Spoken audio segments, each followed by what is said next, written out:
Nesse vídeo nós vamos estar estudando sobre o sexto mandamento, não matarás.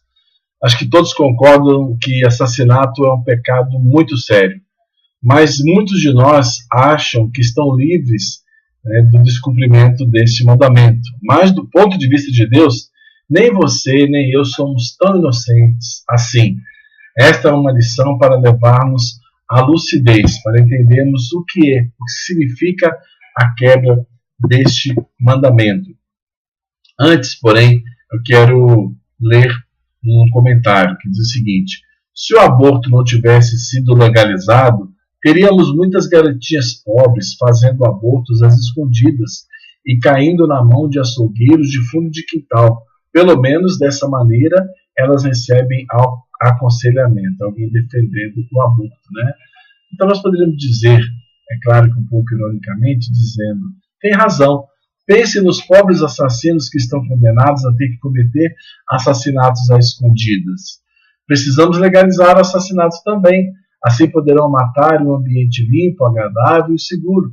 Não terão mais que se sujar com sangue que pode causar doenças. E se pudermos oferecer aconselhamento, eles não terão trauma pós-homicídio pelas escolhas que fizeram. Mas nessa lição, nós vamos observar então o sexto mandamento e o que significa à luz da revelação do Novo Testamento, o não matarás, de Êxodo 20, versículo 13. À fraca luz da sua ignorância, o mundo vê o sexto mandamento, não matarás, e se autoproclama inocente. Todos pensam: sou inocente, eu nunca matei ninguém. Olha, entretanto, Deus ele exige a verdade no íntimo. Salmo 51,6 diz: eis que amas a verdade no íntimo, e no oculto me fazes conhecer a sabedoria. Em outras palavras, Deus vê os pensamentos, as intenções, as motivações de cada ser humano. Se a lei civil conseguir provar que alguém está planejando assassinar o presidente, a pessoa pode ser processada e severamente punida. Entretanto, essa lei é limitada em sua busca por evidências, pois não podem ver o que as pessoas pensam. Mas não é assim com o olho do nosso Criador. Ele vê todas as coisas.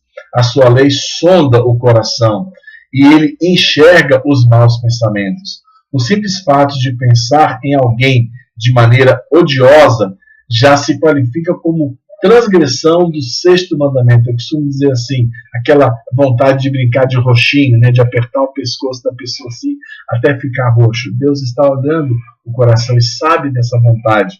Jesus disse: ouviste que foi dito aos antigos: não matarás, e quem matar será réu de juízo. Eu, porém, vos digo que todo aquele que se encolerizar contra seu irmão será réu de juízo. A Bíblia acrescenta ainda que se odiarmos alguém, somos assassinos. Qualquer que odeia seu irmão é homicida, e vós sabeis que nenhum homicida tem a vida eterna permanecendo nele. Há muitos que gostariam de matar alguém, mas não fazem isso por medo da punição. Contudo, Deus já os tem como culpado de assassinato no íntimo.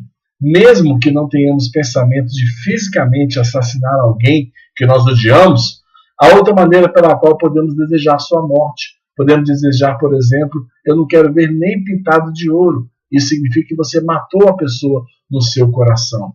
Outra coisa, João 8,44 diz o seguinte a respeito do diabo: ele é homicida desde o princípio. Olha, apesar de Satanás não ter matado as pessoas, sair matando fisicamente desde o princípio, ao tentar Adão e Eva, ele conseguiu trazer morte espiritual a toda a humanidade através do pecado. Em Romanos 5,12 nós lemos: portanto, como por um homem entrou o pecado no mundo e pelo pecado a morte, assim também a morte passou a todos os homens, porque todos pecaram. Se nós odiarmos alguém, o último pensamento em nossas mentes será, por exemplo, compartilhar o evangelho com essa pessoa. Nesse sentido, nós também nos tornamos assassinos, porque nós estamos desejando a morte eterna dessa pessoa, por não darmos a ela as palavras da vida. Nos Estados Unidos, alguns estados têm leis que declaram que se o indivíduo presenciar um crime e nada fizer para impedir o crime, ele torna-se cúmplice daquele crime. Então, do mesmo modo, Deus nos declara culpados de assassinato se ficarmos apenas observando, sem nada fazer, enquanto alguém caminha para a morte eterna. Então Deus requererá seu sangue de nós. Está bem explícito em Ezequiel 3,18, diz: quando eu disser ao ímpio, certamente morrerás, e tu não o avisares, nem falares para avisar o ímpio acerca do seu mau caminho, para salvar a sua vida, aquele ímpio morrerá na sua iniquidade, mas o seu sangue da tua mão o requererei.